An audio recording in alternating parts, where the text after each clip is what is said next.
Carta pastoral número 18. Vivir según la verdad.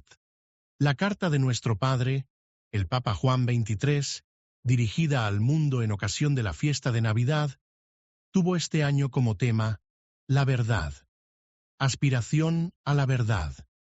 Quisiéramos hacer eco, en nuestra diócesis, a este mensaje tan oportuno de nuestro Padre Santo el Papa y atraer vuestra atención, estimados diocesanos, sobre la necesidad de huir de los errores y de las fuentes de error para aferrarse con toda el alma a la verdad, tal como se nos transmite por la Iglesia.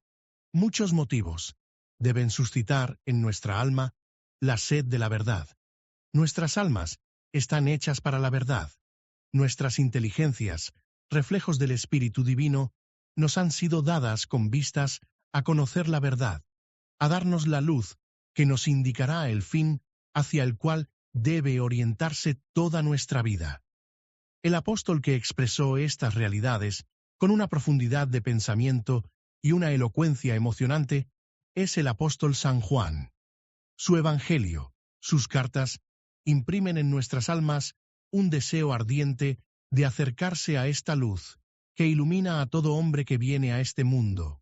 Juan 1, 9, como Nicodemo, como la samaritana y muchos otros después de ellos. Es él también quien nos narra el episodio del ciego de nacimiento y el comentario de nuestro Señor sobre los ciegos. Nuestro Señor, que alababa a aquellos que venían a él como ciegos, censuraba a los escribas y a los fariseos que, siendo ciegos, pretendían ver la luz, tener la verdad.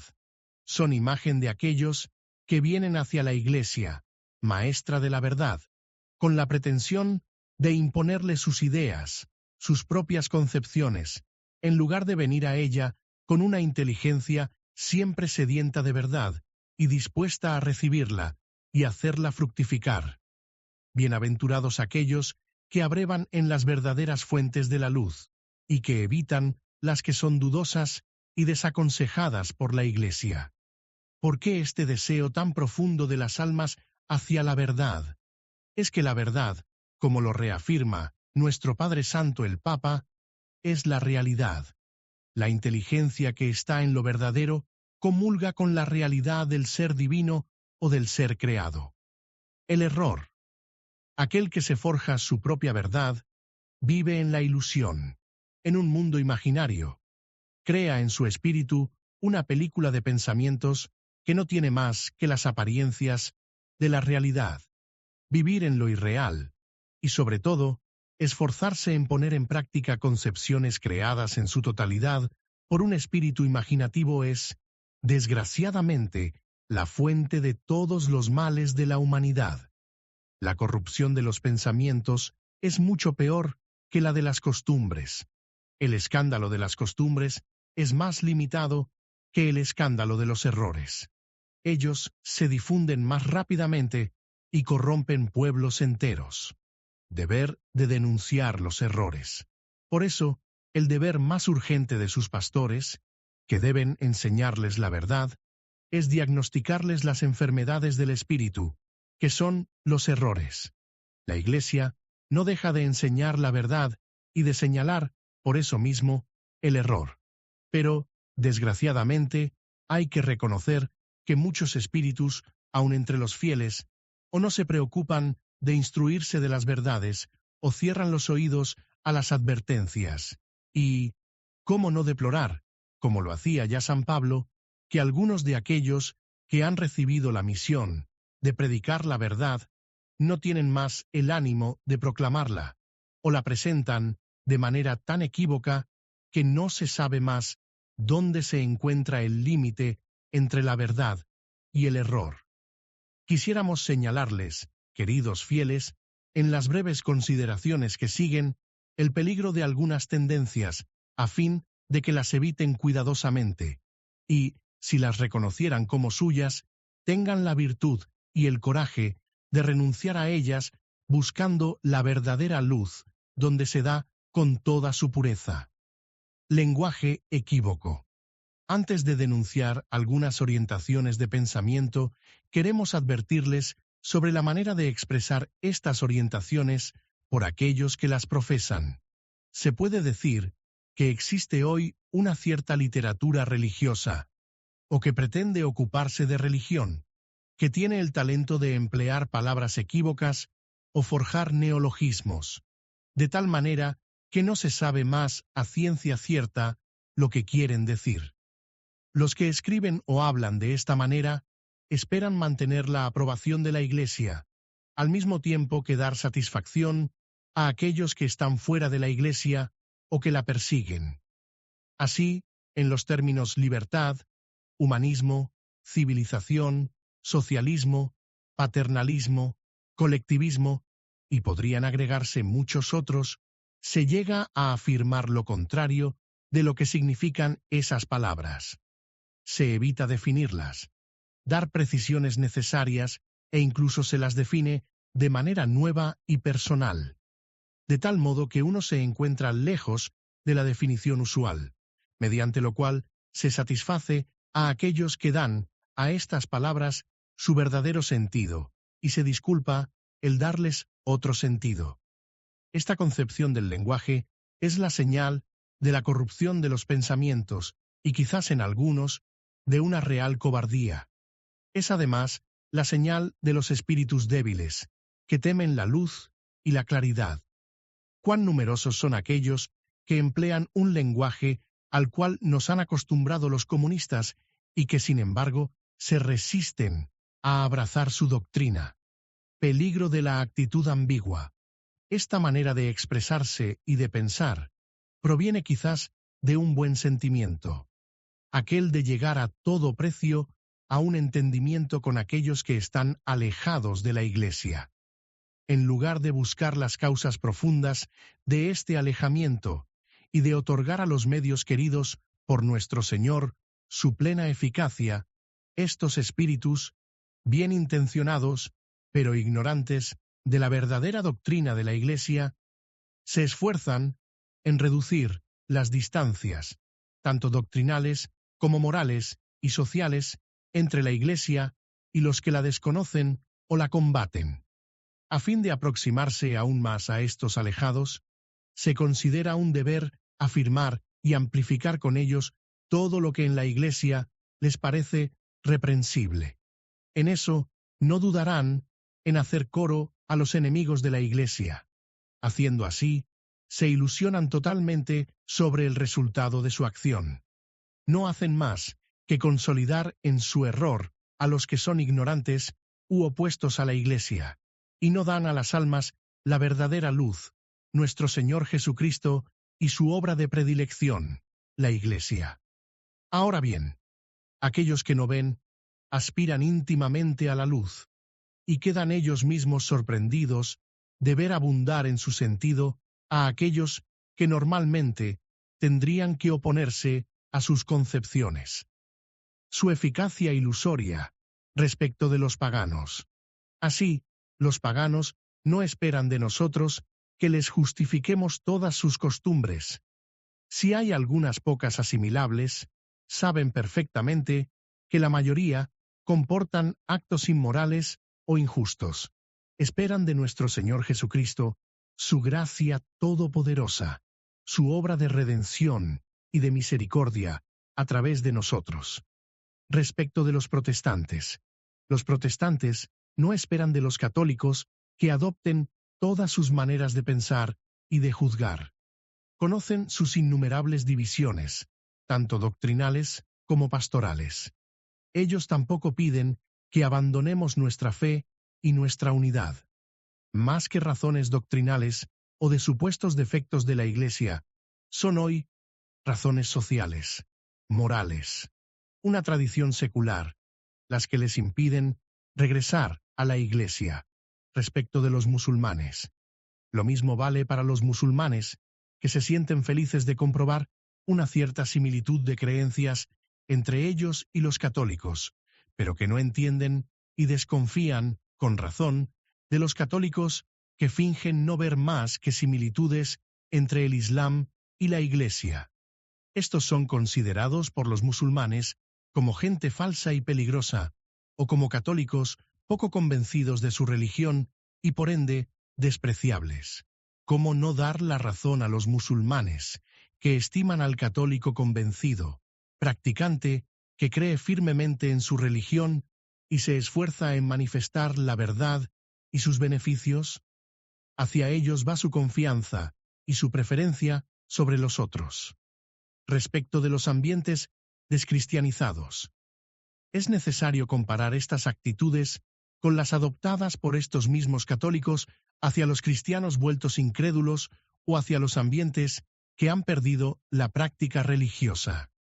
No es asimilándose a ellos, en su lenguaje, sus hábitos y su trabajo, como los atraeremos a nosotros, sobre todo cuando se trata del sacerdote. El sacerdote es hombre de Dios y debe presentarse como tal, y a ese título tiene el derecho de abordar a sus ovejas, y que la gracia de nuestro Señor lo acompañe. Las almas han sido creadas con una necesidad de Dios y de nuestro Señor, y aun cuando rechacen a sus mensajeros, manifiestan sus creencias íntimas. Respecto de los comunistas, no completaríamos este análisis si no agregáramos la tendencia de los católicos a una apertura hacia el comunismo. Es aquí, nuevamente, un grave error el esforzarse a toda costa para encontrar en el comunismo lo que sería, supuestamente, de asimilable. Le elogian el éxito económico, científico, técnico, etc. No se quiere admitir con la Iglesia que ese comunismo es una concepción de la humanidad, profundamente antinatural e inhumana. Es una construcción ideológica fundada sobre unos principios políticos, sociales y económicos totalmente opuestos a los de la Iglesia. Decir, como afirman algunos, que, así como la Iglesia condenó a la Revolución Francesa y ha terminado hoy por aceptarla, del mismo modo, el comunismo, hoy repudiado por la Iglesia, será más tarde asimilado por ella. Es una impostura, pues es falso que la Iglesia haya aceptado los errores de la Revolución, los cuales ha denunciado y denuncia siempre. Los que están sometidos a estas tendencias y las expresan, traicionan igualmente a todos los cristianos mártires y a las iglesias mártires por haber afirmado su fe y haber rechazado los errores. Y si los comunistas aprovechan esta apertura de algunos católicos para activar su lucha mundial contra la Iglesia, los desprecian profundamente y no los salvarán el día en que ellos sean los patrones. Tienen más estima por aquellos que defienden con coraje su fe. Pero nos parece útil seguir analizando los ejemplos de estas tendencias, a fin de ponerlas bien de relieve y ayudarlos, queridos fieles, a reconocerlas y eventualmente a prevenirse de ellas.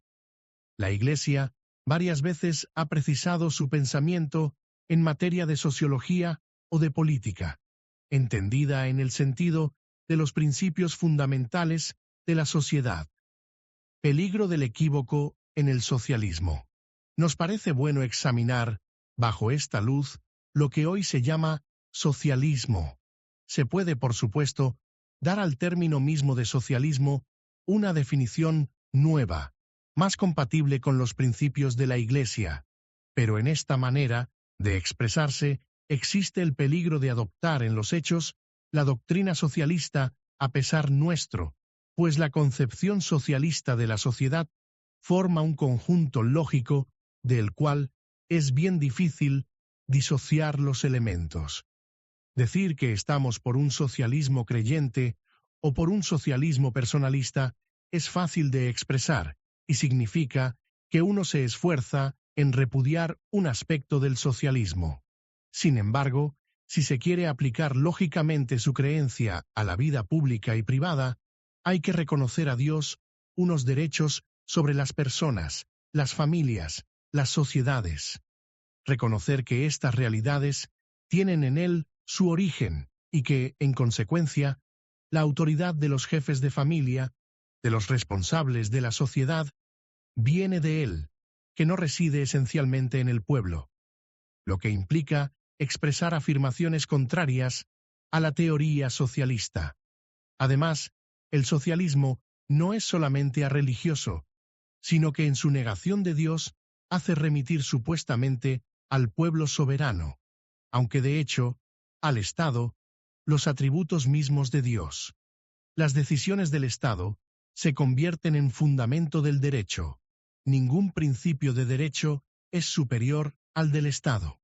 Por eso legislará sobre el derecho de las personas, el derecho de propiedad en particular, sobre los derechos de las familias, la educación de los hijos, el régimen matrimonial, el divorcio, sobre las asociaciones civiles, culturales, religiosas, y todo esto según su sola voluntad.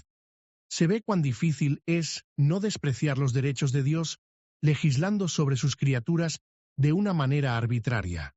Es cierto, hay que ser social en el sentido de la búsqueda del bien común para el progreso y el bienestar de todos los ciudadanos, pero la coacción que sufren los ciudadanos por las leyes que tienden a remitir al Estado toda iniciativa en la actividad económica, social y cultural es absolutamente contraria a su expansión y su progreso.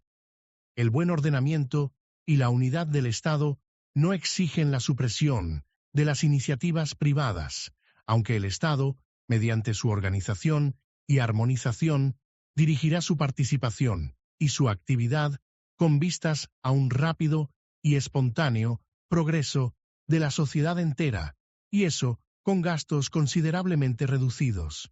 El socialismo, que coloca todo en manos del Estado, asfixia a la sociedad con reglamentos y la aplasta con los impuestos. Su gestión, en efecto, necesita de una burocracia monstruosa. Así como Dios ha puesto riquezas insospechadas en la naturaleza, también ha puesto riquezas de inteligencia, de arte, de espíritu de empresa, de inventiva, de caridad y de generosidad en los espíritus y los corazones de los hombres, de las personas, riquezas insondables que para desarrollarse y alcanzar toda su eficacia deben permanecer en el marco natural querido por Dios. Si el Estado tiene algún derecho sobre el empleo de estas riquezas con vistas al bien común, al querer apropiárselas y estatizarlas, las extingue, tal como ocurriría si quisiese desplazar un manantial de su lugar de origen, o trasplantar un árbol frutal de su buena tierra para ponerlo en su casa y aprovechar sus frutos. Dios, en su sabiduría, ha asignado a cada uno su papel, sus competencias y sus responsabilidades. Al querer reemplazar a Dios, el hombre destruye todo. Es verdad que es alentador comprobar que un buen número de gobiernos africanos, aunque afirmando inspirarse en el socialismo, hayan renegado públicamente de su ateísmo.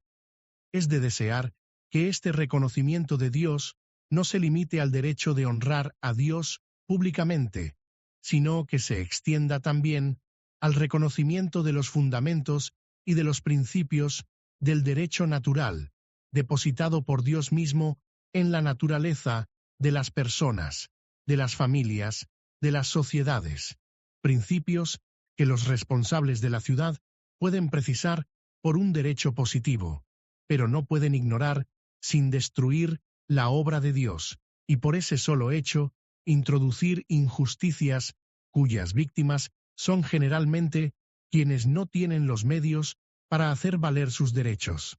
Tales son las consideraciones que nos ha parecido oportuno someter a su reflexión, queridos diocesanos, y eso en toda caridad y solicitud, a fin de esclarecer bien la orientación de sus pensamientos, según esta advertencia de nuestro Padre Santo, el Papa Juan XXIII.